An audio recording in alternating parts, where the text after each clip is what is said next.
Welcome to my channel. আবার একটা এপিসোডে তোমাদের সামনে চলে এসেছি। আজকে আমি সকালে দেখলাম দো আর দো প্যার।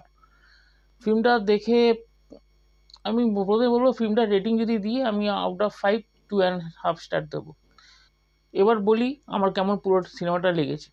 সিনেমাটা স্টার্টিংয়ে খুবই স্লো, স্পেশালি আমার বিদ্যা বালানের ক্যারেক্টারটা খুব একটা আমার লাগেনি, কারণ যে লেভেলে বিদ্যা বালান অ্যাক্টিং করে তার আরও আরও বেশি দেওয়া উচিত ছিল। গল্পটা একটা বেস করেছিল, যেটা আমরা ট্রেলার দেখে বুঝেছিলাম কি দুটো কাপল আছে, তাদের মধ্যে এক্সট্রা ম্যারিটাল একটা অ্যাফেয়ার হয়, স্বামী স্ত্রীর মধ্যে আবার ভালোবাসাটা আবার আসে, সেটা নিয়ে বাইরের সম্পর্কটা কীরকম টানাপোড়েন হয়, এইসব নিয়ে গল্পটা।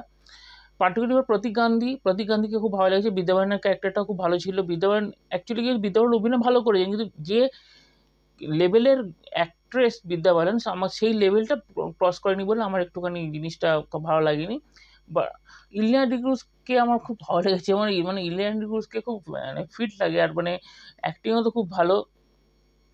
আর ইলিয়ানা ডিক্রুজের একটা আমি প্লাস পয়েন্ট বলবো, ইলিয়ানা ডিক্রুজের যে কিছু কিছু স্পেশাল টাইমে যে ক্যারেক্টারটা যখন ইম্প্রোভাইজ করে, টাইমে অন্য ক্যারেক্টারগুলোর ওপর আর কাউকে লক্ষ্য করা যায় না, ইলিয়ানা ডিক্রুজকে উপরেই লক্ষ্য করা হয়। একটা একটা আছে স্ক্রিন প্রেজেন্স ইলিয়ানা ডিক্রুজের খুব একটা ভালো।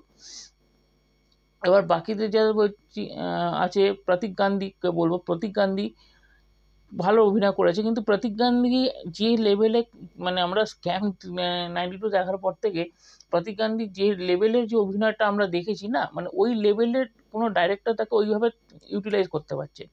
সেনডিল খুব ভালো অভিনয় করেছে, কিন্তু ওনার অভিনয়ের মধ্যে না একটা যে ফ্লটা থাকে না, ফ্লটা নেই। ওনার জায়গায় যদি অন্য কেউ থাকতো আরও বেটার হতো। যাকে তোমরা ওয়ান টাইম সিনেমাটা দেখতেই পারো, এখন বড় কোনো সিনেমা রিলিজও নেই, তো তোমরা এই সিনেমাটা দেখে জানিও কীরকম লেগেছে তোমাদের, আর তোমরা নিজেদের মতামত কমেন্ট বক্সে জানিও।